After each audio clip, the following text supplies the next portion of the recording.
So we'll start with your key markers. So that's typically as a reconditioning coach, rehab coach, will work closely with the medical team to create a criteria for each phase, whether it be the sort of restoration phase where they're gaining back their mobility from an injury, whether it be hamstring, ankle, or shoulder, for example. So getting that range of motion back. Then we'll have like a reload phase where the gym is really critical. So building back some strength markers, ideally back to their baseline as a minimum.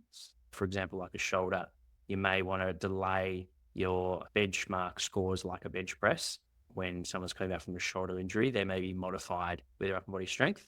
So developing the strength markers specific to the shoulder, girdle, is critical when returning back to a contact sport. So once they've hit that reloading markers, they will then move into reconditioning, where now we want to expose the tissue or the joint to game demands if they're in season, or if it's in pre-season, start bridging the gap towards getting them back to where the group's going from a pre-season load over a week.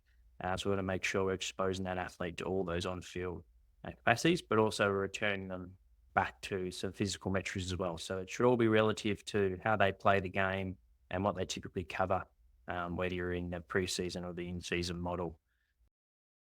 And then ultimately, it's just the performance phase. So if it's a long-term injury, like an ACL, they've been out for 9 months, you're going to want a month of full uninterrupted team training where they're training with the group anywhere to 2 to 3 times a week, plus a match day session on the weekend. So we want to make sure they're hitting the ground running from that first game. And that's where time in team training is critical. In terms of like whether we want to accelerate or have the more conservative sort of model. So it's also known as like performance model compared to medical model. There's a time and place for both. So if you're doing remote programming, you're not getting a finger on the pulse in terms of how time with the athlete, and you're not working closely with a team and that athlete and having that holistic approach where everyone's working and seeing the athlete every day.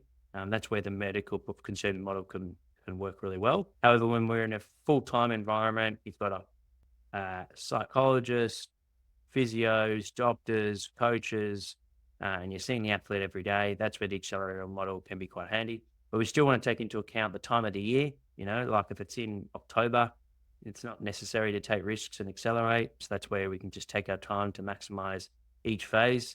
And then from a comms point of view as well, I really like Alan Murdoch's podcast. Make sure to check that out.